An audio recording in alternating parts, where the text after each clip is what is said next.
New Year celebration at Paycom tonight. If you're yeah. going, Cool.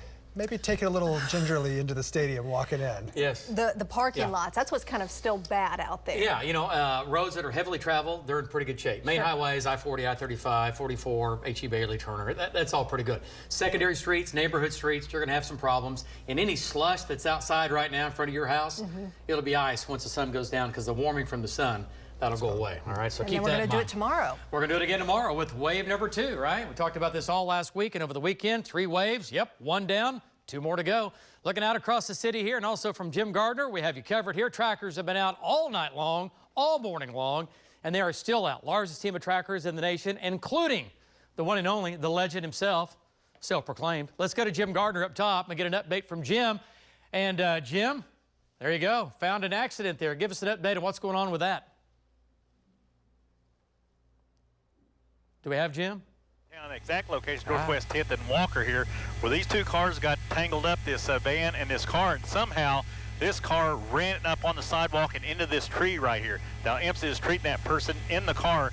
Now, David, you're exactly right. These side streets are just treacherous. They're very slick. This is Northwest 10th and Walker. People might know that's where McNelly's Pub is, right there at the top of your screen there, and the turnaround. But North Oklahoma City right through here, David, got a lot heavier than the south side of the city. But the side streets are treacherous right now. Like you said earlier, when it gets dark, it's going to get more treacherous, so you got to be real careful. Like these 2 cars right here got tangled up. That woman and that person got injured with that car running into the tree. So just be careful. Jim Gardner live for Bob Mills, Scotty's 9. Back to you. Jim, great job. I'm guessing there's a story because you know where McNelly's is. Anyway, we'll discuss that off air. All right, let's go to Valcaster on the ground, get an update from Val. And Val, you know what? That road, doesn't look too bad, but you jump over a mile and it's still covered in sleet, I'm guessing. Go ahead, give us an update here in Oklahoma City, northeast side. Go ahead. Yeah, so David, what you just said a while ago about side roads, I just pulled off of I-35. I-35 is in really, really good shape at the moment, but this is Hefner Road, and you can see the deeper I go in here, the more sleet there is on it. Now, if I were to turn on a neighborhood street, it would be completely covered and packed and slick. Just like Jim said, be careful because the roads are going to get slicker as the night goes on. Back to you. Yeah, that's right. So any of this slush, that's still trying to melt on in, the sun's warming the ground itself is warm too, but the majority of this is frozen, all right? But we still have some slushy areas. That slush will be ice this evening, tonight, and into tomorrow morning. Are you going to be able to drive tonight and tomorrow morning? Sure. But we're just going to have more slick spots. And then the next wave comes in tomorrow morning.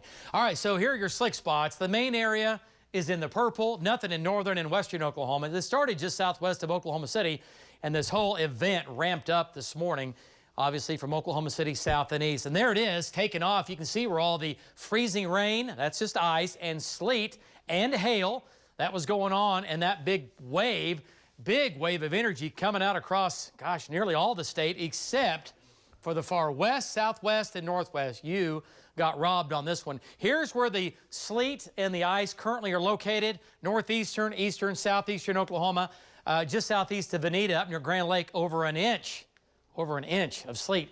Here in Oklahoma City, there's the Broadway extension. It's clean and green, right? But then you get off the Broadway, look at the service road. Yeah, not so good. So just keep that in mind. Main roads are good.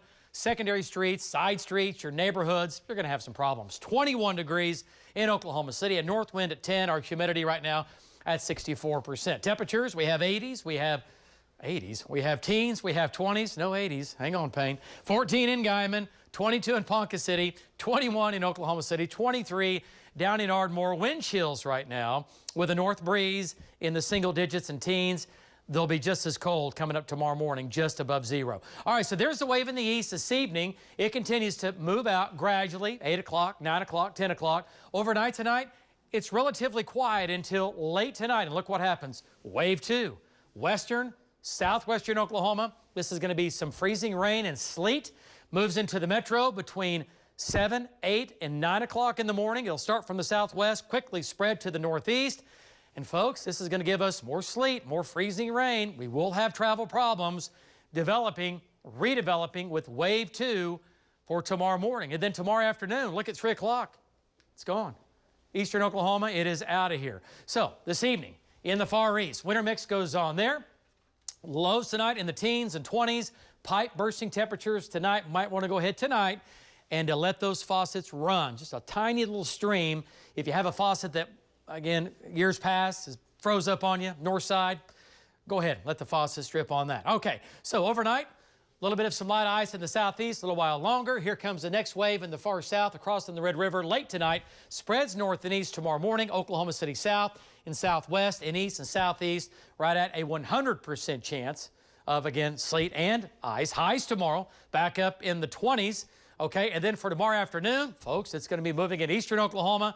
It's going to be winding down. Back to Wednesday, back up to the 30s. The next wave comes in Thursday afternoon, especially Thursday night into early Friday morning. That'll be wave 3. A little more ice, a little more sleet, but the amounts look to be fairly light out of that, which is good. We'll take the moisture, though, and then after that, we're going to ramp it up and rip the knob off of it. 50 on Friday, and how about a 64, by Monday of next week? Guys, back to you.